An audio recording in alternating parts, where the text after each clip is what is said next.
What's up? Sunday, 29th November. Corona, COVID-19 still terrorizing the country physically, psychologically. The country the economy is collapsing. People are struggling. But you know what? We got to continue to fight the good fight. Keep on pushing. Make it happen. We are spiritual beings. And that sometimes we sell ourselves short. And we give up.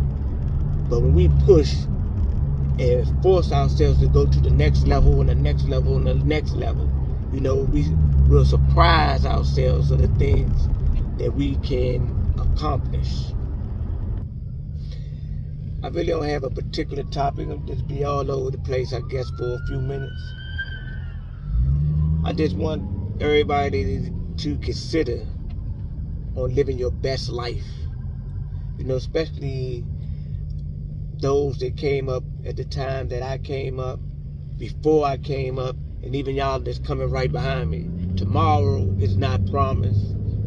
It's the fourth quarter in many of our lives.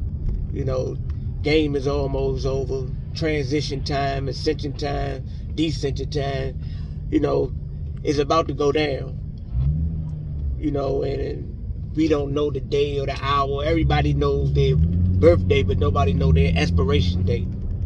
So live your best life. It's never too late to make adjustments. I don't care what you've done. Sometimes people think that I did this and I did that and I can't go back.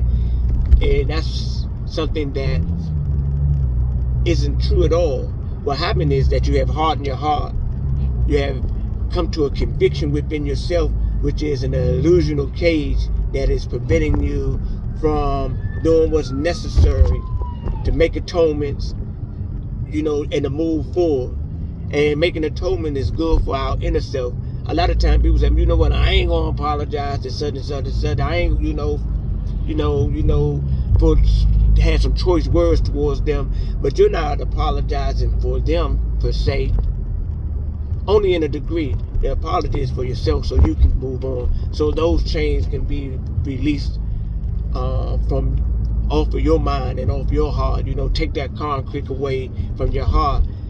Because it's been hardened against some people in your family, your friends, your co-workers. Don't give people control of your life in that instance because you are emotionally dissatisfied with them. They crossed you. You know what? With me, myself, people do a lot of things. They tell me a lot of things. And what I do is just look and I observe and I take mental notes. And I do my best not to hold any grudges.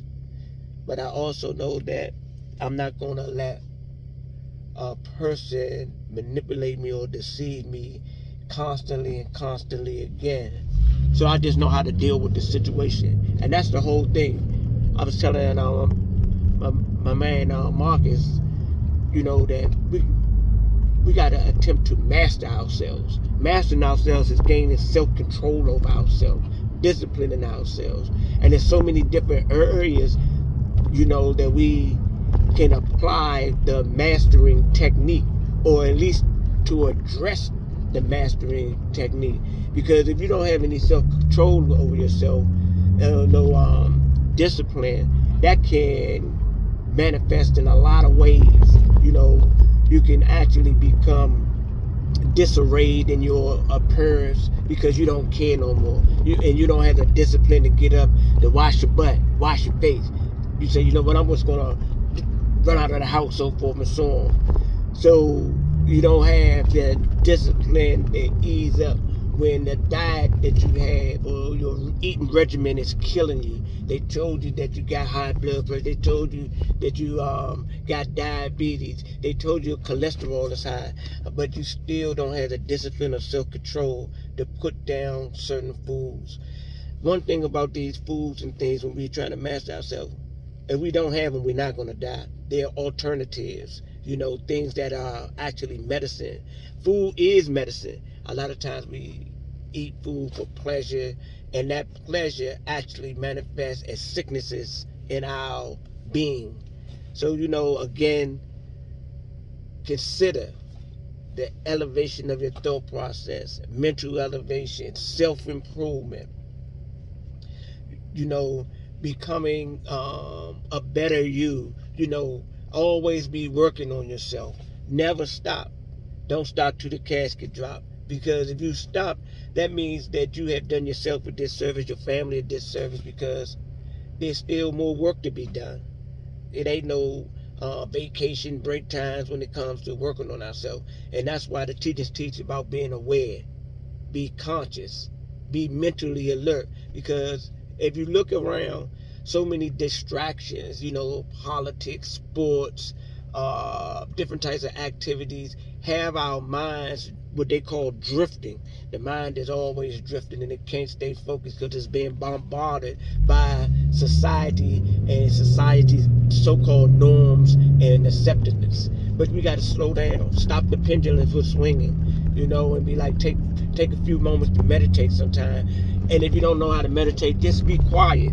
Just be quiet. Just listen and think. Or don't even think. If you can get to that stage, just listen. Just listen and reason with yourself. And then when you see some things that need to make some adjustments, say, you know what, self, I'm about to make this adjustment. I'm going to work on this. And that's all it is, about working on self. That's one of our agendas coming in this world. This world is not a playground. Even though many of us had turned it into a playground, and turned it into a lot of other things. This world or this experience is so that we can work on ourselves. Ladies and gentlemen, I just wanted to have a few things to say to you this morning. It's just a point of view. Mental elevation is a way of life. Always remember to live your life on purpose, with purpose. Why? Because it's all purpose. Peace and goodwill to all mankind.